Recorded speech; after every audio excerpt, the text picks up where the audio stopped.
You know that space you call home? Is it a place that brings you calm, or does it kind of add to your stress? Today, we're going to dive into how we can transform our homes into places that actually feel like a sanctuary. I mean, who hasn't looked around their home and had this exact thought, right?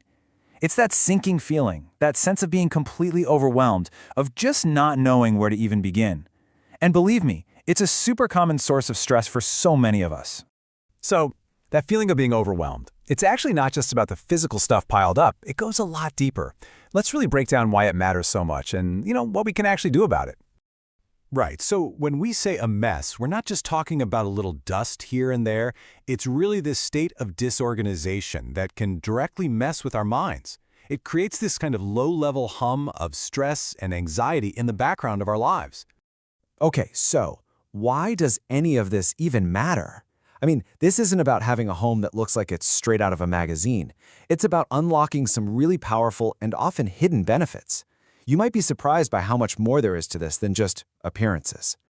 First up, and this one's pretty straightforward, is our health, like our actual physical health.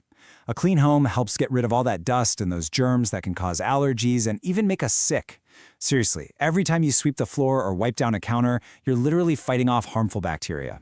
And it's not just about the physical stuff either. You know how a messy space can make your mind feel cluttered? It can lead to stress and anxiety. But when you start to organize your external world, it's amazing how you start to feel this sense of internal calm.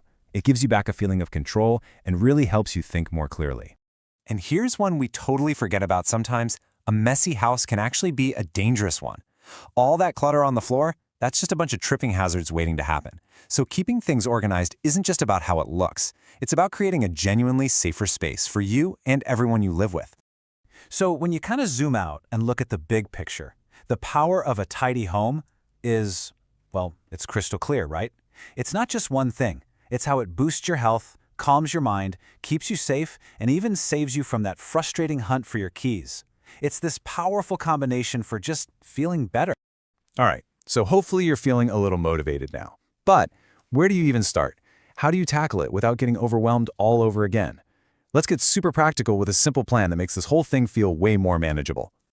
Okay, here's a 5-step process that actually works. First, just make a simple plan. Break down those big jobs into tiny, specific tasks. Second, and this is a game changer, always start from the top and work your way down. Third, focus on one room at a time. This way you actually see your progress. Fourth, declutter before you clean. Get rid of what you don't need first. And finally, if you can, make it a team effort. Share the load. But listen, doing a massive one-time clean, that's not really the end goal here. The real secret?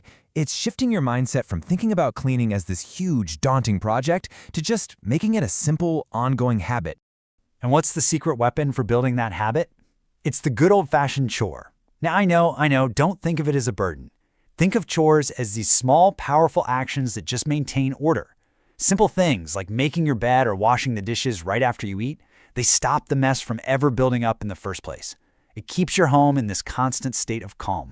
At the end of the day, this whole thing is about so much more than just a clean house. It's really about creating a clearer mind, a healthier life for yourself. So I'm just going to leave you with this one question to think about. What's the very first space you're going to reclaim?